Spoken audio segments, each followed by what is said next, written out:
Y bueno, estamos viendo la serie El Ministerio del Matrimonio.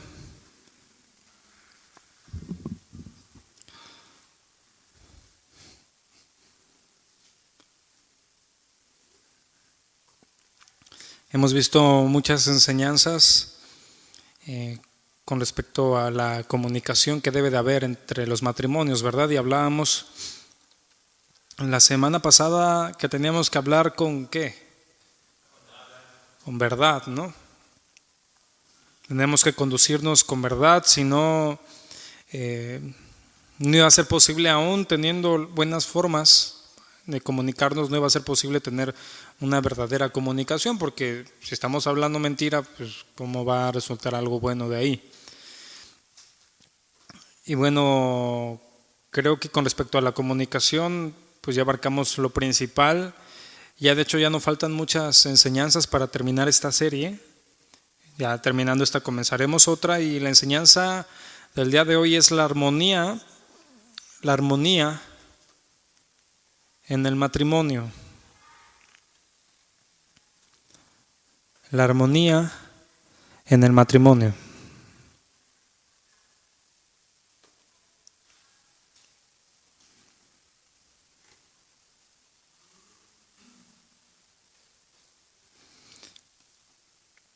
Bueno, la Biblia nos enseña, ya lo hemos visto, que Dios creó al hombre y a la mujer a su propia imagen, ¿sí o no? ¿Sí?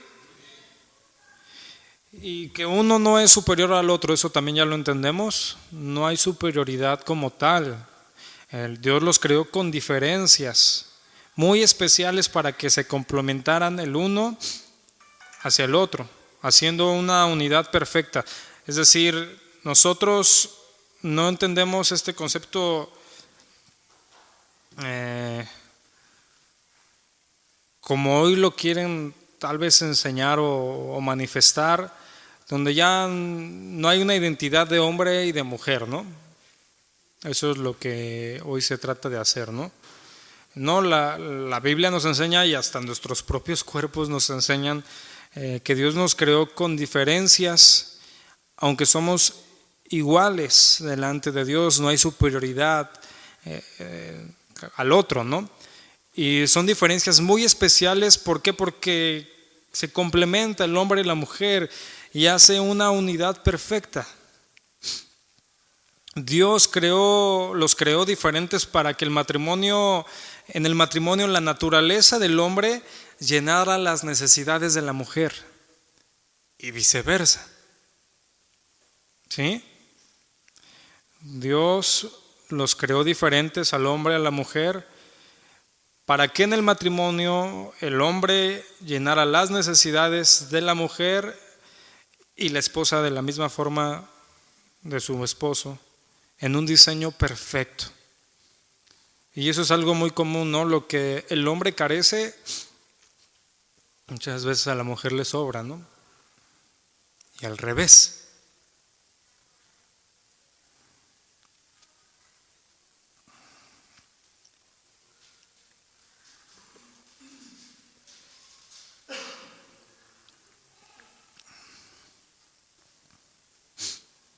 Pero el problema es que lo que deteriora el diseño de Dios, pues bueno, es el pecado y el egoísmo de cada persona. Eso es el principal problema, ¿no? ¿Por qué se deteriora este diseño perfecto de Dios?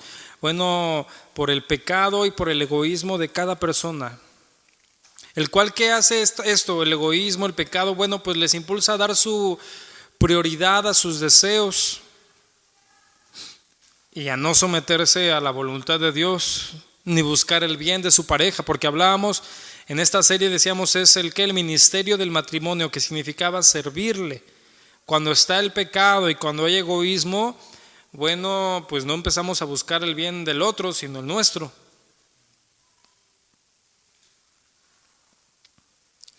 Debemos entonces, hermano, de comprender, y no nada más comprender, sino también practicar el diseño divino, para que pueda haber armonía en el matrimonio. Cuando uno de los dos aún trata de usurpar o de enseñorearse de una forma incorrecta de la otra persona, sea la mujer o sea el hombre, bueno, no se están sometiendo al diseño divino y no se pueden servir como pareja, y entonces no hay bendición mutua y pues no hay armonía en el matrimonio. Ese es el problema, ¿no? Cuando el hombre, por ejemplo, no toma su papel que Dios le dio, o la mujer, o a veces la mujer quiere usurpar el del hombre, ¿no? O el hombre no está dispuesto a comprometerse y dice, no, mejor que la mujer decida en ciertas cosas que el hombre tiene que decidir, ¿no? Que a eso Dios lo llamó, a ser la cabeza del hogar. ¿Sí entendemos eso? Porque eso es muy común, y más en una sociedad que vive en el matriarcado, ¿no? Total. Eso es algo que nos afecta ideológicamente por la cultura que tenemos, donde hay matriarcado y se dice, bueno, aquí se hace lo que la mamá dice, ¿no? Es que mi casa era así y así lo aprendí. Pero el otro punto es donde el hombre usurpa el lugar de Dios, o bueno, trata de usurparlo, y él decide, pues porque él quiere, sin ningún argumento, sin ningún fundamento, sin haber buscado la guía de Dios, sin considerar sabiduría, consejo divino o de otros, ¿no? Ahí cualquiera de esas dos situaciones donde el hombre no dice, no, mejor yo no me hago responsable, o piensa que lo que Dios le ha dado, el ser cabeza del hogar, es como ser la autoridad aún por encima de él, bueno, ahí se está fallando. La mujer llega a tener también en esto, ¿no? Te decía, puede querer usurpar el lugar del hombre, o no le gusta y siempre anda menospreciando lo que el hombre decide o quiere hacer.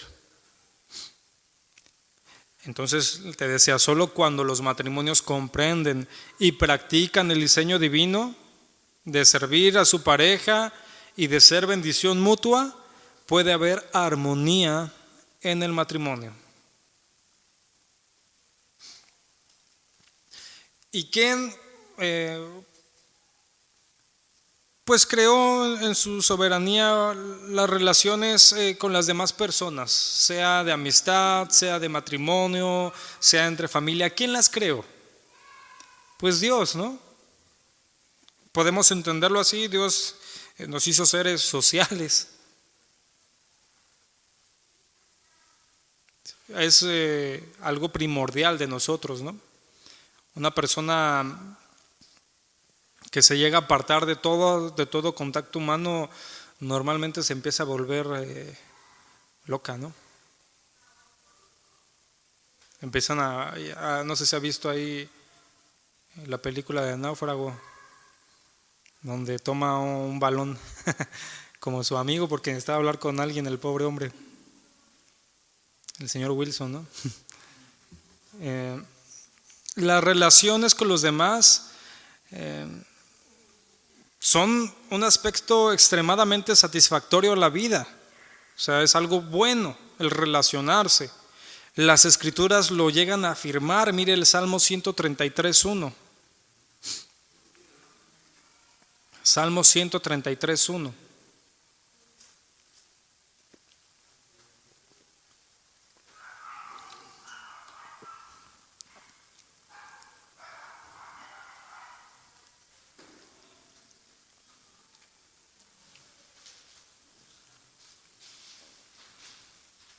¿Ya lo tiene ahí? Dice, mirad cuán bueno y cuán delicioso es habitar los hermanos juntos. ¿En qué? En armonía. Dice, mirad cuán bueno y cuán delicioso es habitar los hermanos juntos en armonía.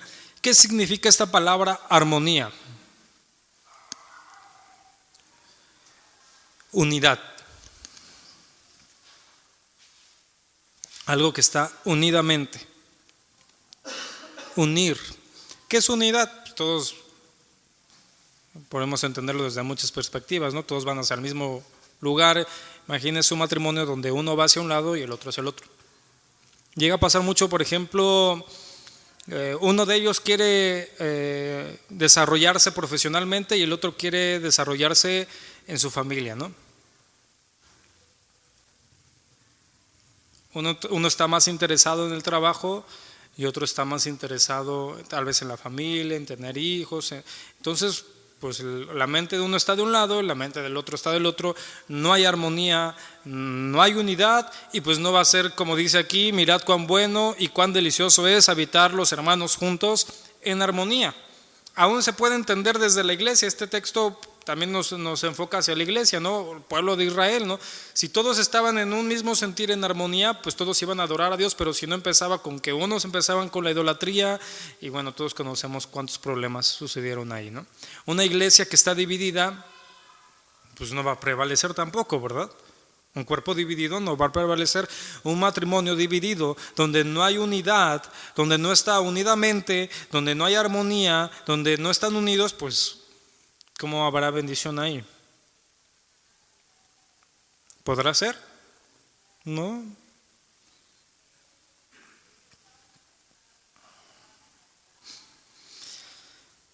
Pero bueno, el problema es aquí, no todos sabemos, y creo por experiencia personal, que no siempre hay armonía al relacionarnos con otras personas.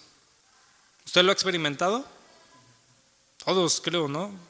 Eso creo que es todos han experimentado que no siempre hay armonía en las relaciones con otras personas. De hecho, de las mayores pruebas o preocupaciones o situaciones que se le llegan a presentar a una persona, muchas veces es un problema con otra o con otras. Cuando ya no hay, aún en las familias, ¿no? Hay abogados que dicen que los peores problemas que ellos han visto en los tribunales, en los juzgados, son entre familia, a veces. O sea, a veces no se tienen ni misericordia ni nada, no parece que ni se conocieran, no se dan, como dicen, hasta con la cubeta, con la silla, con el tubo, con lo que puedan. Y se llegan a meter hasta la cárcel, ¿no? Entre hermanos, entre hijos a padres, cosas terribles, ¿no? Que es todo lo contrario a lo que está hablando aquí, ¿no? Que estaríamos hablando ahí de la discordia, ¿no? Y bueno, esto también se ve reflejado en el matrimonio directamente, entre esposo y esposa. Discordia en el matrimonio, entre los cónyuges, entre los miembros de la familia. Y cuando hay discordia, bueno, hay cantidad de consecuencias, aún físicas, terrenales y claro, las más importantes espirituales, ¿no? Cuando hay discordia, las oraciones son estorbadas. Es más, ni siquiera se pueden unir en un mismo sentir esa pareja, ¿no? Espiritualmente hablando, ¿no?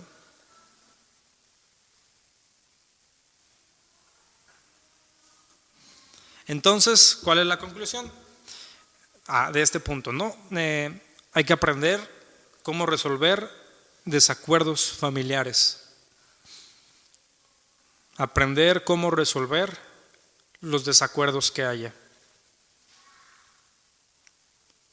Y esto no debe de ser una opción, es una obligación. Tenemos que aprender cómo resolverlos. Si es que queremos edificar nuestra familia, nuestra casa como Dios quiere, ¿no? Porque si no, bueno, cada quien ahí como pueda. Y normalmente eso acaba en separación, en divorcio, en muchas cosas, ¿no? Y ya aquí está lo bueno, ¿no? Que Dios nos da principios prácticos para esto. Es decir, Dios no nos dice llévense bien, pero ahí como ustedes puedan, ¿no? O sea, Dios no es así. Dios nos da principios prácticos porque Él conoce aún mejor que nosotros nuestras debilidades, ¿no? Y Él sabe dónde luchamos fuertemente, aún siendo cristianos, ¿no? Él nos da principios prácticos. Eso es lo que vamos a enumerar ahorita. Principios bíblicos para la armonía.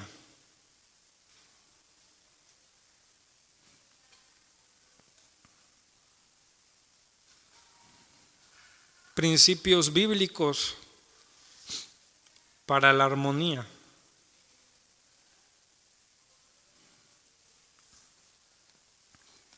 Vamos a extraer mucha información de Efesios 4:1. Efesios 4:1, vamos ahí.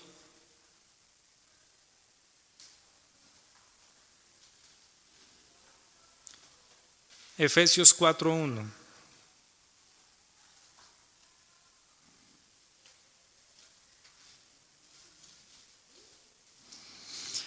Como vemos en muchas de las iglesias del primer siglo, había una fuerte preocupación de la unidad de la iglesia, porque siempre en muchas iglesias había este problema, ¿no? Había judíos y gentiles. Lo hemos hablado en muchas de las cartas que estudiamos dominicalmente, siempre se toca ese tema, ¿no? Un problema que había de divisiones porque había miembros judíos y no judíos, y aquí era una situación igual. Aquí en Efesios 4:1 estoy dando un poco de contexto de lo que vamos a leer. El apóstol Pablo, cuando lo escribe esta carta a los Efesios y en estos textos, bueno, él está buscando lograr la unidad de la iglesia, que ellos trataran de resolver la tensión que había entre los miembros, decía, judíos y no judíos. ¿Por qué? Porque su mentalidad, su estilo de vida, sus normas de conducta eran muy distintas. Y acuérdese, antes de esto eran pueblos que estaban totalmente separados, que casi ni se hablaban nada más para lo más básico. Imagínense después de siglos de vivir aislados entre sí, bueno, pues ahora formaban parte de la iglesia de Cristo y estaban en el mismo lugar, conviviendo. Obviamente iba a haber ¿qué? Conflictos. Y vamos a leer así. Ahora sí, dice Efesios 4:1. Dice: yo pues, preso en el Señor, os ruego que andéis como es digno de la vocación con que fuisteis llamados. Dice: con toda humildad y mansedumbre, soportándoos con paciencia los unos a los otros en amor. Dice: solícitos en guardar la unidad del Espíritu en el vínculo de la paz. Si este verso pudo resolver esta contienda que había entre judíos y gentiles, créame que va a poder resolver problemas en el matrimonio. Indudablemente, por eso estamos tomando esta parte, porque estamos hablando de relaciones interpersonales. Bueno, pues qué relación más cercana que necesita estos textos que el matrimonio, ¿no?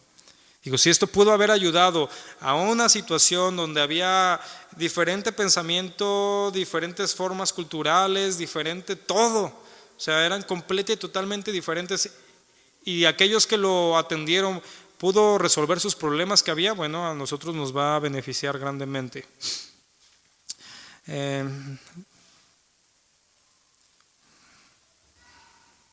Son 4 cosas que debemos de entender: humildad, mansedumbre, paciencia y diligencia.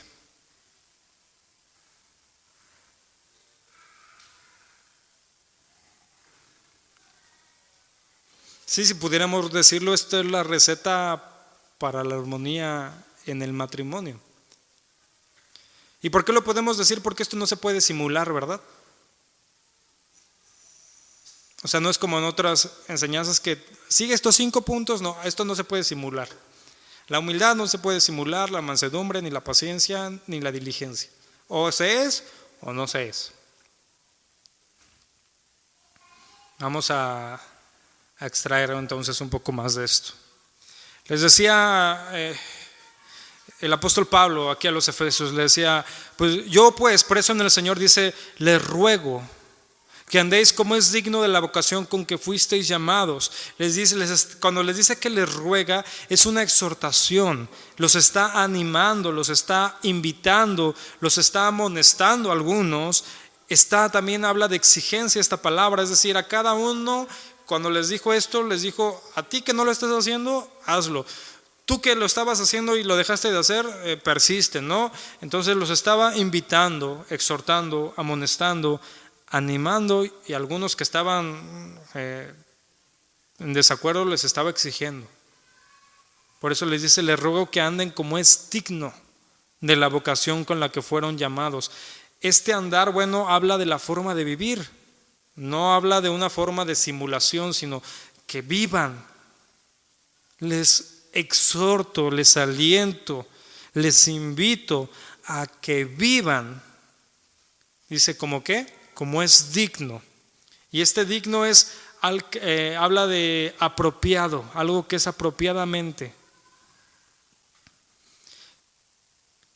Lo repito con estas definiciones. Dice: yo pues, preso en el Señor, les invito, les amonesto, les animo a que vivan como debería de ser la vida cristiana entre ustedes. A que vivan como cristianos. Por eso dice: como es digno de la vocación con que fuisteis llamados. Y vocación aquí es la invitación, el llamamiento que Dios nos hizo. Les ruego a que vivan, se conduzcan como creyentes en su comunión entre ustedes. Si lo pasamos a nosotros, bueno, nos estaría diciendo: les ruego a que vivan como un matrimonio cristiano y resuelvan las situaciones como un matrimonio cristiano, y no a veces que las llegamos a resolver peor que paganos y mundanos, y peor que aquellos que no conocen a Dios. ¿Sí? Está transmitiendo aquí la idea de vivir conforme a la posición que uno tiene en Cristo. Somos hijos de Dios, somos santos del Señor, somos los justos de Dios, bueno, somos los redimidos, somos aquellos que nos ha hecho libres del pecado, pues hay que vivir como tales. Y te decía, ¿cómo es esto? Humildad, punto número 1. Ahí leíamos en Efesios 4:2, dice: con toda humildad. ¿Qué es humildad? El sábado justamente hablaba de esto con los jóvenes y les preguntaba: ¿qué es humildad? Humildad, cuando está hablando aquí, hablando bíblicamente, ¿no? Porque no nos interesa, bueno, sí, de alguna forma nos interesa lo que piensa el mundo de humildad, pero para saber que no es lo correcto, ¿no? Humildad es la que se manifiesta interna o externamente.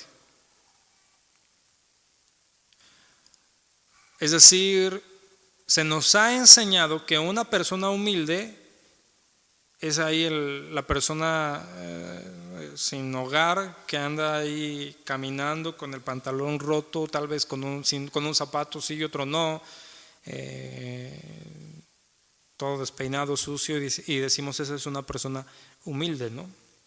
Muchas veces tenemos ese concepto, y al traer ese concepto decimos, hay hasta cierto punto indirectamente una aversión a ser humilde, porque pensamos que como identificamos humildad con eso, decimos: no, yo no quiero ser humilde.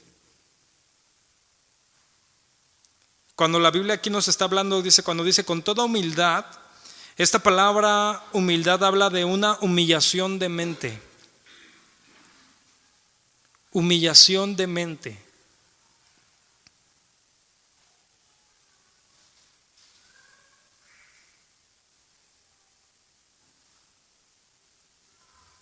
¿Y cuál será lo opuesto a la humildad? Pues el orgullo.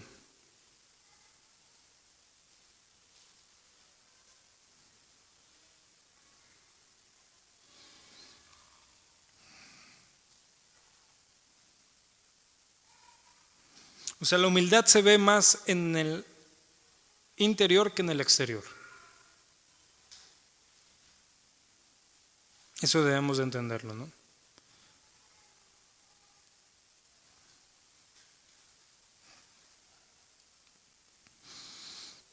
Y algo bien importante de esto. Mire, el profeta Isaías decía que Dios escoge morar de una manera única con el contrito y humilde de espíritu. Y la Biblia también nos enseña que Dios rechaza al orgulloso. Mire, vamos a verlo, Isaías 57:15.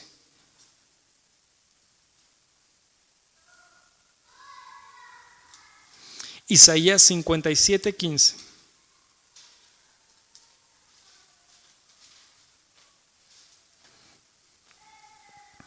Isaías 57:15.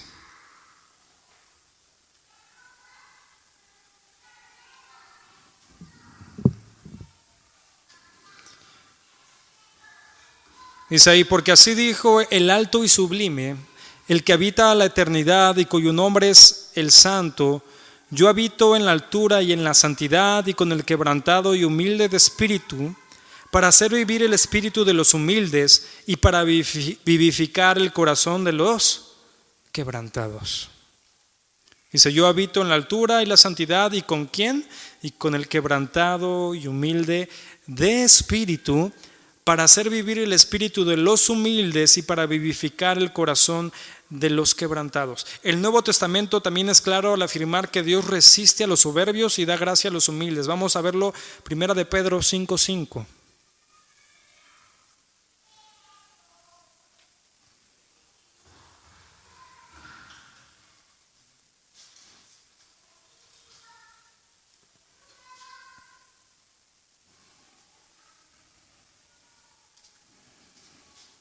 Primera de Pedro 5:5.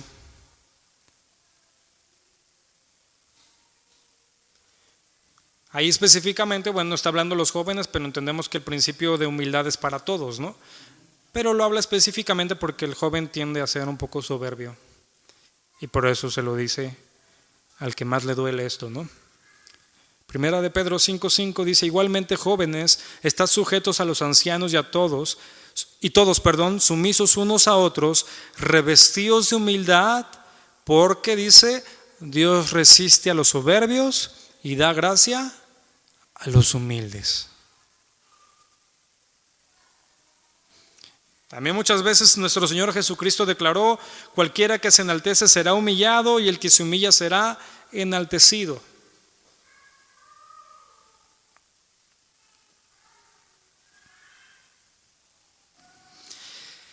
Entonces entendemos esto, al leer estos pasajes entendemos que el orgullo afecta nuestra relación con Dios. ¿Sí queda claro eso? ¿Cuánto más no afectará nuestro matrimonio?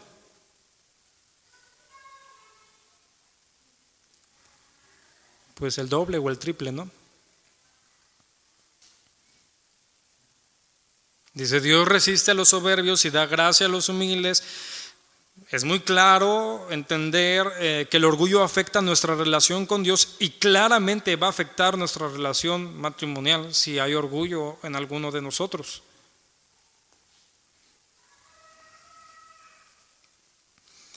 Ahí anótele también, no lo busque, Proverbios 11:2.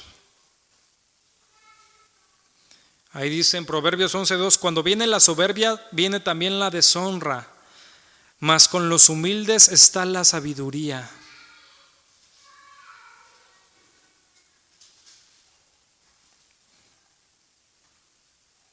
¿Y cómo es una persona que es todo lo contrario a la humildad? Una persona orgullosa. Bueno, pues tiende a tratar sin respeto a los demás. Nadie es digno de su respeto. Es algo que, por ejemplo, hablamos con los jóvenes mucho. Oye, háblale con respeto a los que son más grandes que tú. No importa quién seas tú. Es más, yo es algo que practico. No me importa si yo soy el pastor de la iglesia o no. Si hay alguien más grande que yo le hablo con respeto. Porque tengo que tener cuidado de no volverme una persona que orgullosa, ¿no? Uno orgulloso tiende a tratar sin respeto a los demás. Imagínese al esposo o la esposa.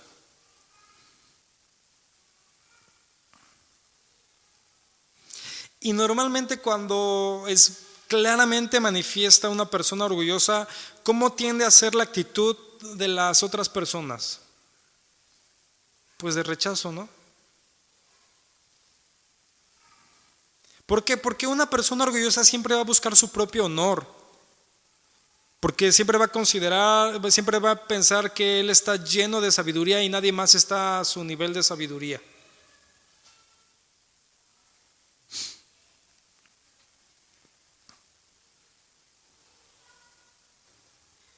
Así que hay que considerar que tal vez lo que está afectando nuestras relaciones es el orgullo, nuestro matrimonio.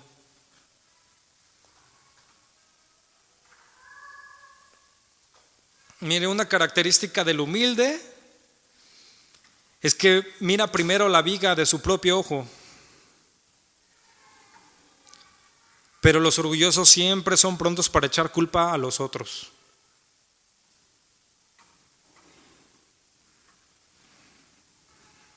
¿Sí? El humilde primero ve la viga de su propio ojo. El orgulloso es pronto para echar culpa a otros. Siempre anda viendo todos los errores de los demás. Es muy fácil para el orgulloso darse cuenta de los errores de los demás, pero sus propios errores nunca existen. La persona humilde reconoce plenamente la viga, el tronco en su propio ojo, y las faltas de los otros parecen astillitas del humilde. Del orgulloso es al revés. Sus faltas las minimiza y las de los otros pues las hace grandes. Entonces, primeramente, ¿qué es lo que debemos de cada uno de nosotros, cómo debemos de pensar? Bueno, pues debemos de examinarnos a nosotros mismos primeramente. Es decir, ¿cuáles son las actitudes equivocadas que yo tengo para con mi esposa, para con mi esposo? ¿Cuáles son las actitudes equivocadas que yo tengo? No que la otra persona tiene. Recuerda, el orgulloso sabe perfectamente cuáles son las de la otra persona, ¿no? El humilde empieza a buscar cuáles son las de él.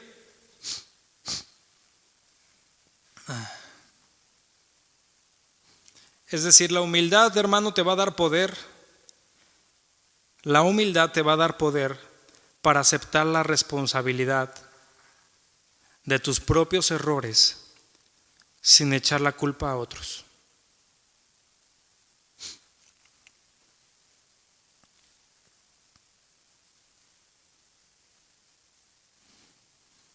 La humildad te dará poder para aceptar la responsabilidad de tus propios errores sin echar la culpa a otros.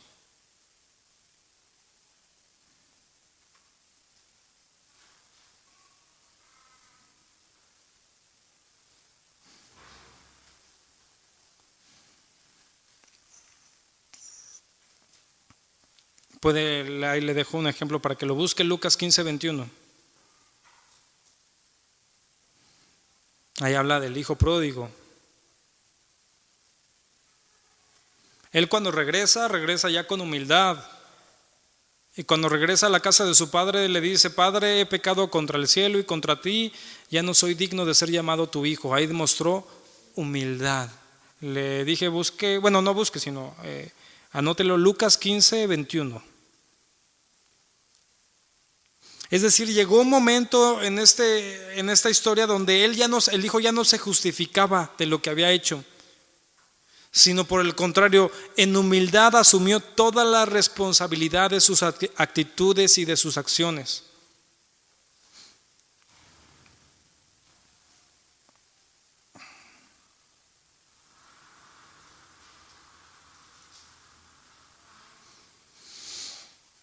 Una manifestación de humildad es cuando uno pide perdón porque ha ofendido a otra persona.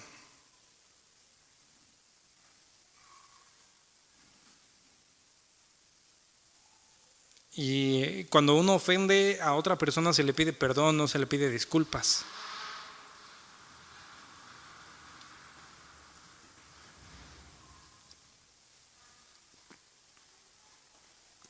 Porque eso es nuestra moda, ¿no? Te pido disculpas. No, te pido perdón.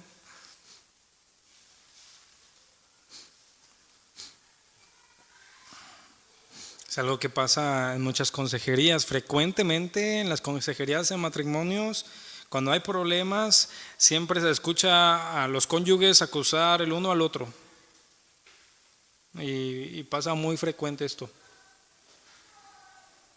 Y aparte luego es muy extraño porque ni se ven, están acá los dos y uno, pero ni se voltean a ver como diciendo, oye, ¿por qué lo haces? No, nada más que, como si no lo viera el otro, no sé, ¿no?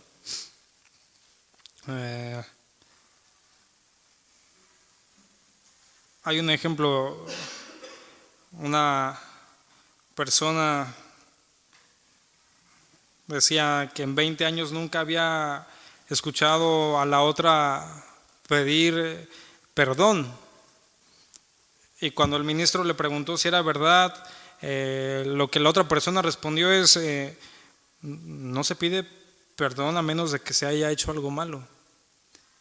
Entonces imagínese, en 20 años de matrimonio no pudo acordarse de una sola situación de la que tuvo que haber pedido perdón. Eso es imposible, ¿no? O sea, eso es lo que yo le decía, el orgullo nos hace ver más fácil lo del otro, pero lo nuestro como que parece que no está.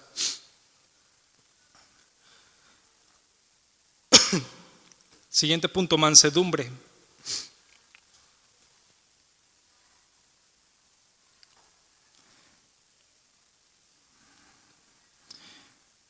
Decía ahí Efesios 4:2 que estábamos leyendo, dice, con toda humildad y mansedumbre.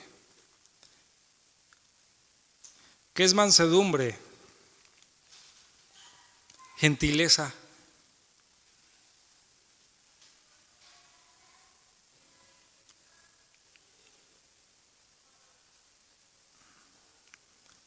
Usualmente se tomaba esta palabra mansedumbre para referirse a un animal domado. Ya está mansito, o sea, ya está domado.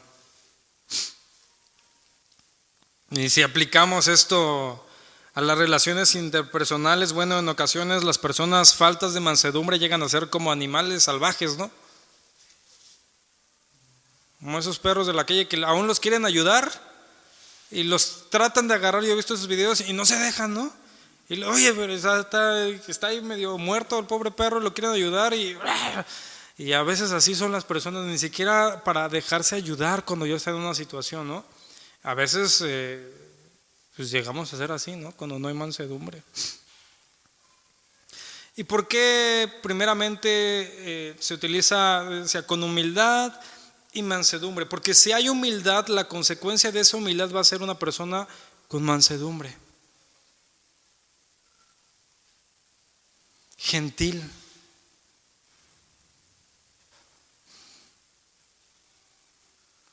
Es decir, el individuo manso es lento para insistir en sus derechos.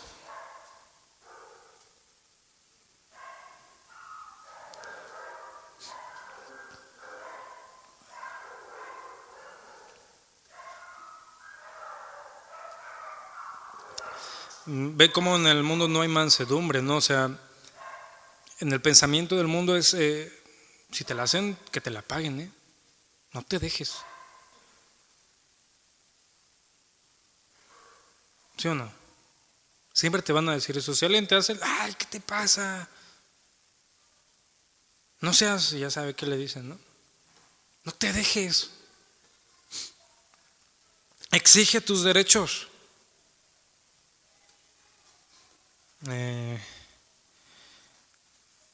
La mansedumbre es lo opuesto a la rudeza, a la autoafirmación.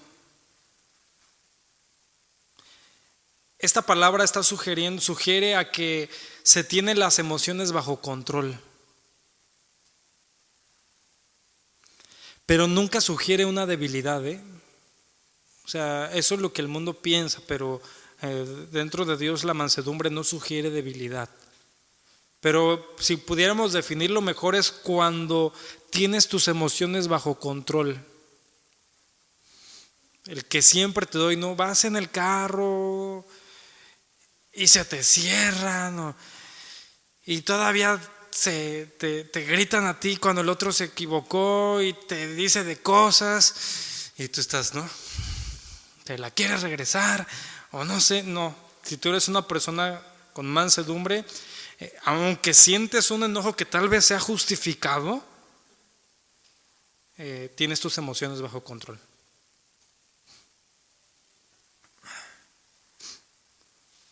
Es decir, una persona que está siendo guiada por Dios, sí se enoja en el momento correcto, pero nunca en el tiempo equivocado.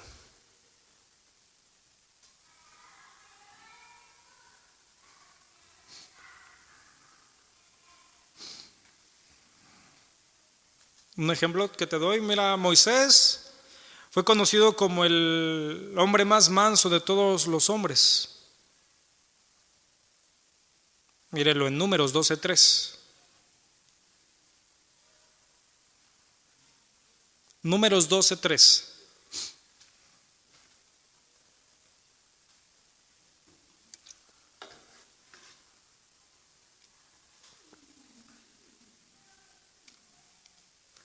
Números 12:3.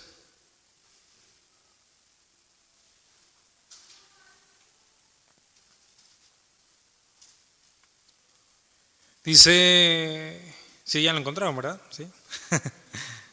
Está fácil, Génesis, Éxodo, Números. Y aquel varón Moisés era muy manso, más que todos los hombres que había sobre la tierra. Dice, Moisés era ¿qué? Muy ¿qué? Manso, era mansito. Dice, más que todos los hombres sobre la tierra. Sin embargo, se enojó cuando Israel pecó contra Dios. Véanlo en Éxodo 32:19.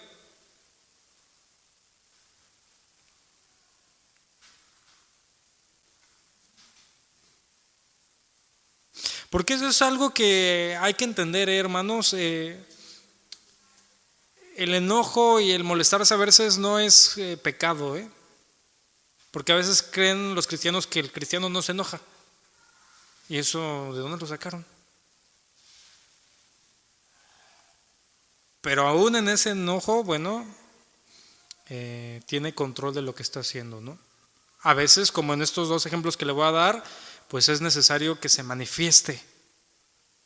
¿Por qué? Porque ¿qué es lo que hizo aquí, lo que vamos a leer en Éxodo? Bueno, pues Moisés va con Dios, Dios le da las tablas de la ley, baja y bueno, el pueblo ya tenía ahí una situación terrible, ¿no? Estaban adorando ahí un becerro y tenían fiesta y todo. Y imagínense cuando ponerse nada más un momento en los zapatos de Moisés, bueno, en las sandalias de Moisés, ¿no? Pues se molestó. Éxodo 32:19. Dice, y aconteció que cuando él llegó al campamento y vio el becerro y las danzas, ardió la ira de Moisés y arrojó las tablas de sus manos y las quebró al pie del monte. Y tomó el becerro que había hecho y lo quemó en el fuego y lo molió hasta reducirlo a polvo, que esparció sobre las aguas y lo dio a beber a los hijos de Israel. Pero ¿era motivo de molestarse de Moisés? ¿Era un buen motivo o nada más fue por un capricho de él? Pues imagínense, habían visto, nada más recuerde esto, habían visto cómo Dios los había librado con mano poderosa, había abierto el mar y habían pasado en seco y de un momento a otro ya estaban ahí con la idolatría nuevamente. Y Moisés, bajando de un momento glorioso con Dios. Y bueno, este pueblo ya en su idolatría. Mire, también Cristo era manso y humilde de corazón. Mire Mateo 11:29.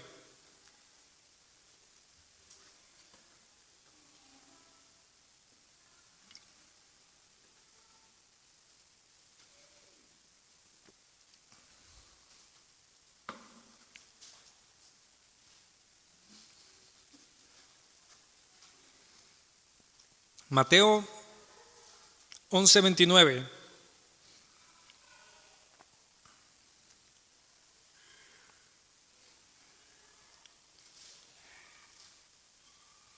Dice, llevad mi yugo sobre vosotros y aprended de mí, que soy manso y humilde de corazón, y hallaréis descanso para vuestras almas.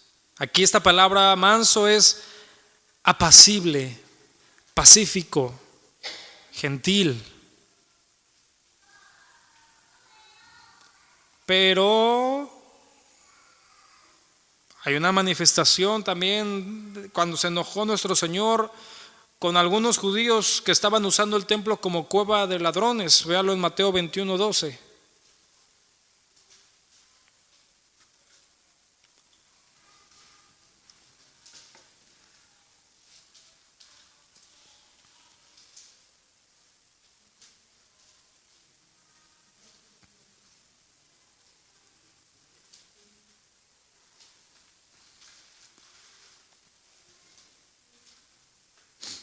Bueno, si no lo sabía, este texto es reconocido como un milagro, porque era una profecía que se había dado de que se iba a purificar el templo. Y esto se le reconoce como un milagro, ¿eh? Vean la situación, ¿no?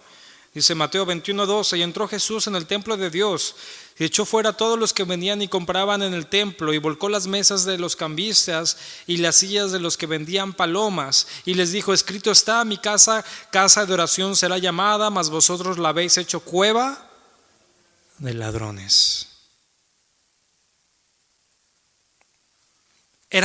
Entendemos aquí, era necesaria esa tremenda exhortación que le hizo a estos hombres.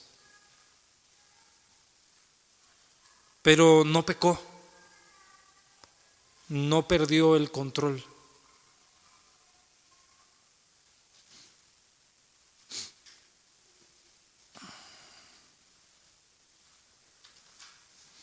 La Biblia nos llama a ser como nuestro Salvador, que era manso y humilde de corazón.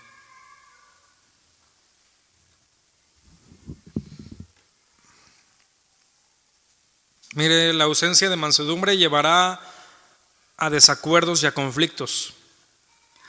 ¿Y sabe cuál es el problema? Hacerlos más difíciles, hacer más difícil la resolución. La mansedumbre, hermano, y ya llevándolo a nuestro terreno, es un agente poderoso para aliviar tensión. La mansedumbre nos ayudará para aliviar la tensión en alguna situación. Y bueno, y dentro del fruto del Espíritu también se habla de ¿qué? ¿Cuáles son una de las características del fruto del Espíritu? La mansedumbre. Ahí nada más anótelo, Gálatas 5:22. Bueno, en el 23 aparece mansedumbre.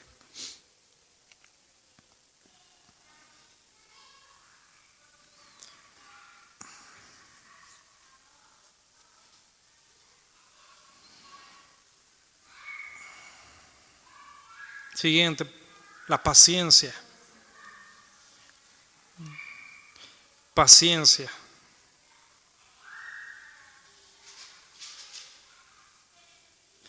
Leíamos Efesios 4:2, que es lo que estamos sacando estas palabras, decía, con toda humildad y mansedumbre, soportándoos con paciencia los unos a los otros en amor.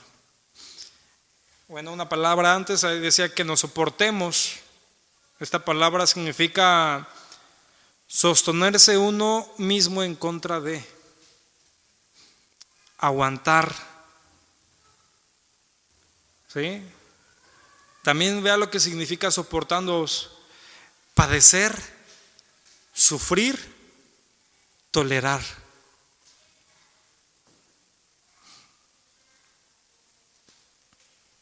Y la palabra paciencia es longanimidad, que significa aguante largo.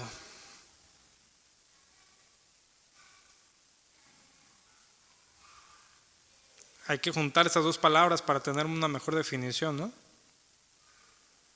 Soportar, aguantar, padecer, sufrir, tolerar por largo tiempo.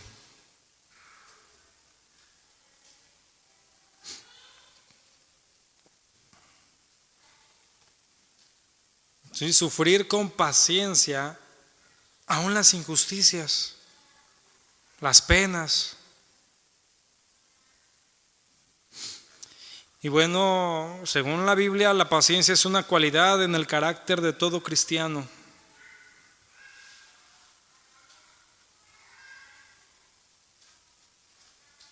Vea lo que dice Proverbios 15:18.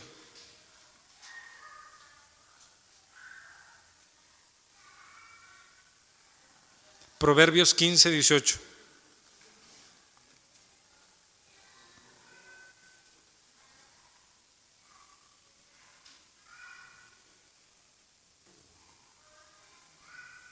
Proverbios 15:18. Dice: el hombre iracundo promueve contiendas, mas el que tarda en airarse apacigua la rencilla. Ahora te voy a dar algo aquí, como una alerta. No te vayas a convertir en la persona que Dios va a utilizar con la otra para formar todo esto en él o en ella. Porque todas estas características que estamos viendo para la armonía en el matrimonio las tiene que dar cada uno en lo personal, sin importar cómo el otro actúa. Imagínate que tú te conviertas, al no querer escuchar y atender el mensaje de Dios, en aquella persona que va a formar en la otra todas estas características.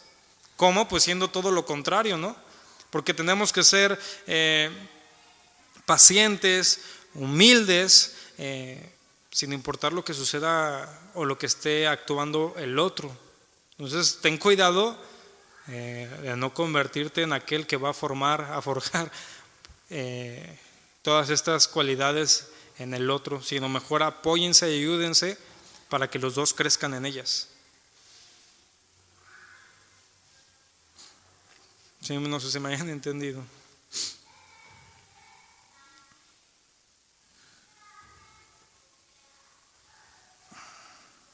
Vea Eclesiastés 10:4. Este es muy preciso con respecto a esto de ser pacientes. Eclesiastés 10:4.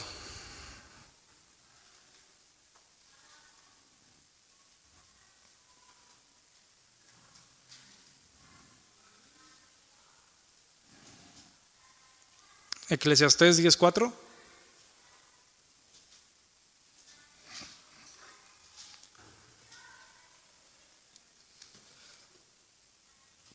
Vea, dice: si el espíritu del príncipe se exaltare contra ti, no dejes tu lugar, porque la mansedumbre hará cesar grandes ofensas. No me quedó claro. Bueno, le voy a leer una versión más nueva. Si tu jefe se enoja contigo, no renuncies a tu puesto.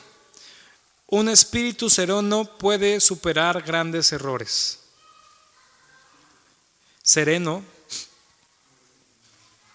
puede superar grandes errores. Sereno.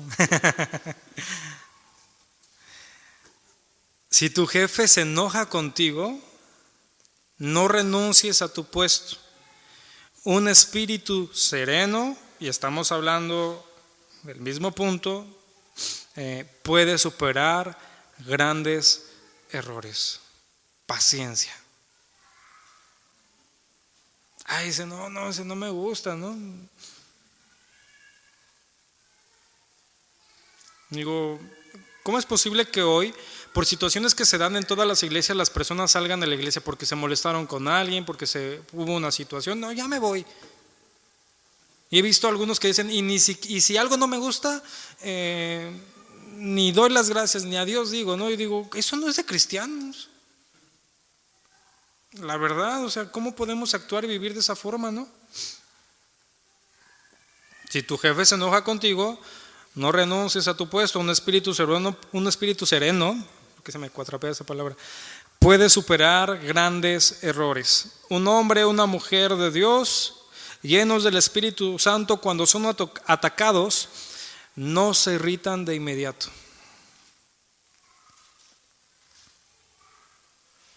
Un hombre y una mujer de Dios llenos del Espíritu Santo, cuando son atacados, no se irritan de inmediato.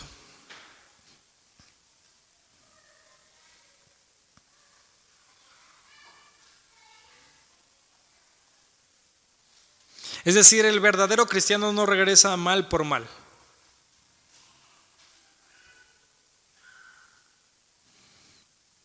¿Ok? Entonces aquí es cómo reaccionamos ante un posible problema en el matrimonio.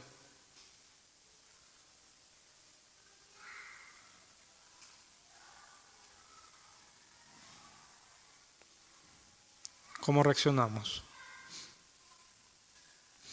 Y aquí hay algo bien importante. ¿Por qué? Porque resolver diferencias no siempre ocurre rápidamente. Normalmente toma tiempo y puede llegar a ser difícil. Y hay que ser pacientes entre nosotros. ¿Por qué? Porque la impaciencia causa que las personas usen estrategias que en ocasiones son contraproducentes.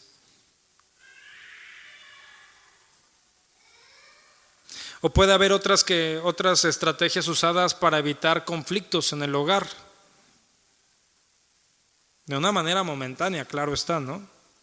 Por ejemplo, silencio terco, lágrimas, amenazas, cambiar temas, echar culpas, estar ocupado, cumplir las cosas pero sin sinceridad. Hay unos que evitan llegar a la casa. Son técnicas destructivas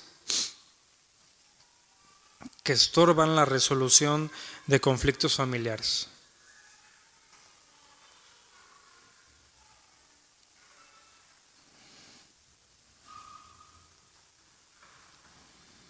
Ahí anote Santiago 5 del 7 al 8. Nos dice ahí Santiago que seamos pacientes.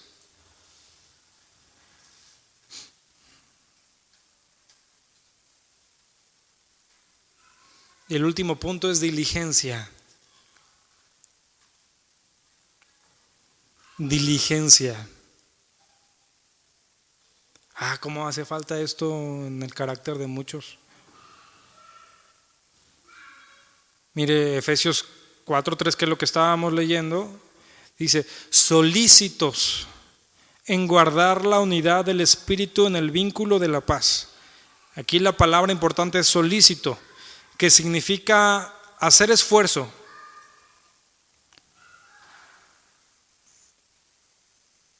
Ser pronto o ferviente.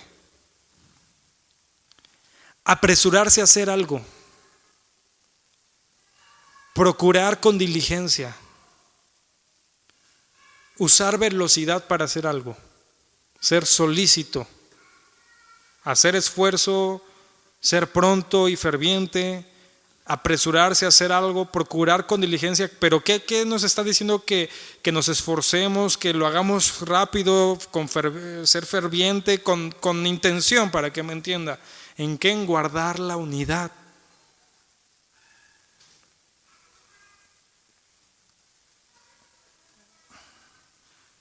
Pero entendemos que esta unidad, es establecida por el Espíritu Santo y se manifiesta en el amor mutuo.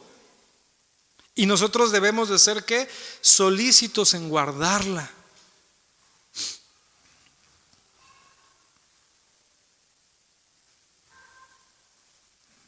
Por eso ahí busque Efesios 4:3.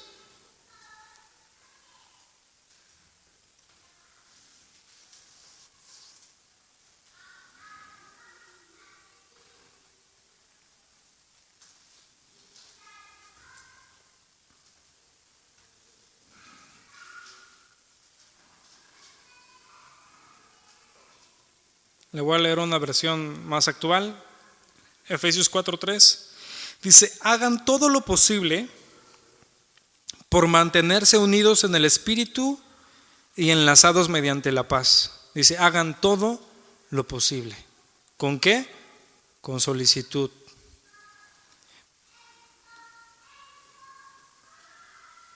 Y le digo, es una de las características que nos faltan muchas veces. Ay, para mañana. ¿Ha escuchado ese? Digo, por ejemplo, yo tengo el problema de llevarlo al otro extremo, ¿no? O sea, yo sí soy de, si empiezo hoy termino y no me interesa. Y a veces tampoco está tan bien. Pero el problema muchas veces es todo lo contrario. Hay mañana, hay pasado, hay luego, no, y menos en una situación de conflicto, de contienda. Y menos si tu matrimonio está dependiendo de ellos y hay un problema latente y ya sabes cuál es la situación, ¿qué esperas para cambiar? Este es el otro lado de la moneda, ¿no? El primer lado es, bueno, hay que ser pacientes. Pero creo que va a ser más fácil ser paciente cuando la otra persona tiene diligencia. ¿Sí o no?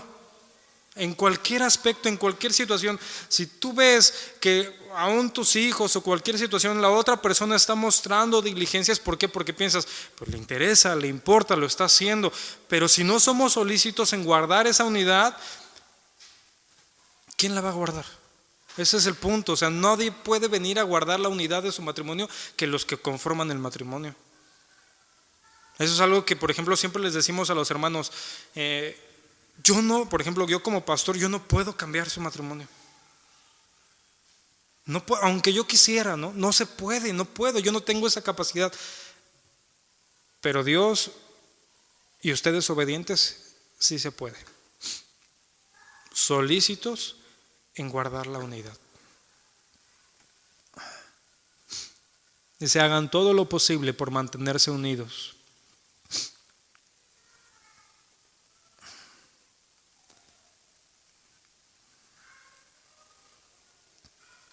Mire Proverbios 13:4.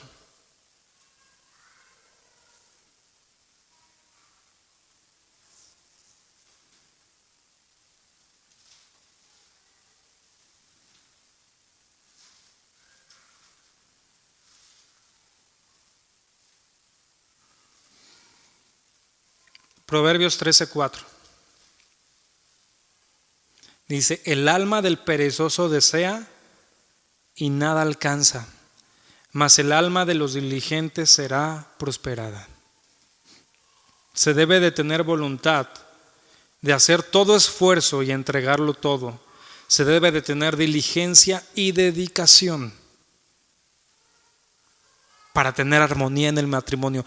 No van a ser espontáneamente.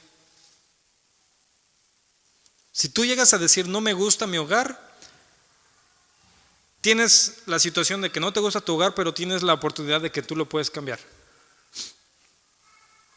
Y el problema es que solamente tú lo vas a poder cambiar.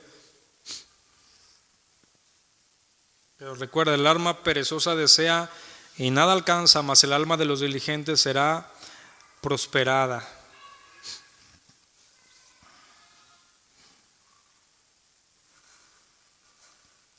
Mire, ya para terminar, hay un gran ejemplo a imitar, la manera que nuestro Señor trató a los miembros de su familia, es decir, a sus discípulos.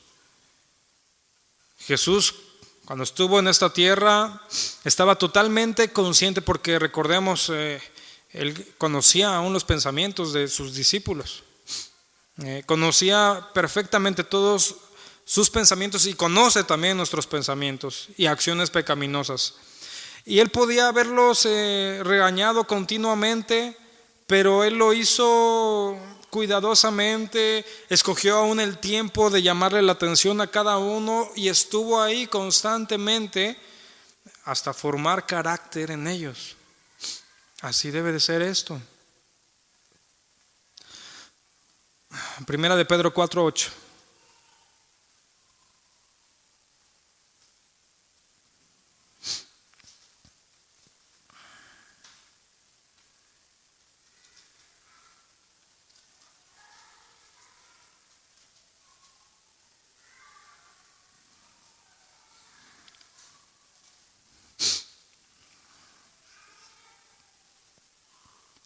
Primera de Pedro 4:8. Dice, y ante todo, tened entre vosotros ferviente amor, porque el amor cubrirá multitud de pecados. Es decir, con la ayuda del Espíritu Santo que mora en nosotros, la humildad, la mansedumbre, la paciencia y la diligencia se reflejarán en un amor benévolo y aguantador. Con la ayuda del Espíritu Santo de Dios que mora en cada uno de nosotros, la humildad, la mansedumbre, la paciencia y la diligencia se reflejarán en un amor benévolo y aguantador,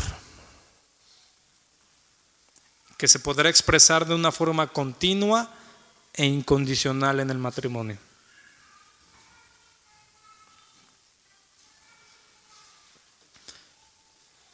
Tu familia puede ser como Dios quiere o como tú quieres, pero los frutos de cada una son muy diferentes. Pero se puede tener un matrimonio en armonía. Ahí están los principios. Como te decía, ahí está la receta, ahí están los ingredientes, ahí está la forma. Ya no puedes decir, es que no sé cómo tener armonía en mi matrimonio. No, sí sabes. Tal vez lo que no quieres es obedecer y cumplir lo que Dios te manda. Son cosas muy diferentes.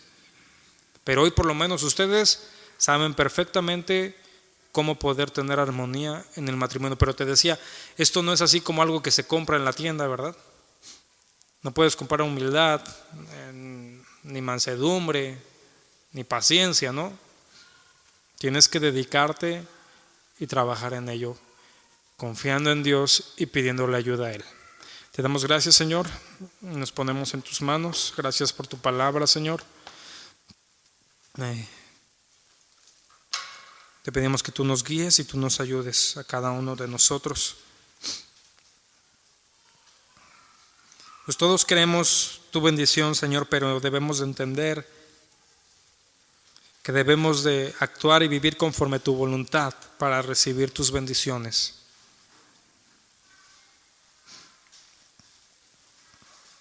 Te rogamos que tú nos ayudes, nos muestres a cada uno de nosotros nuestra condición, nos muestres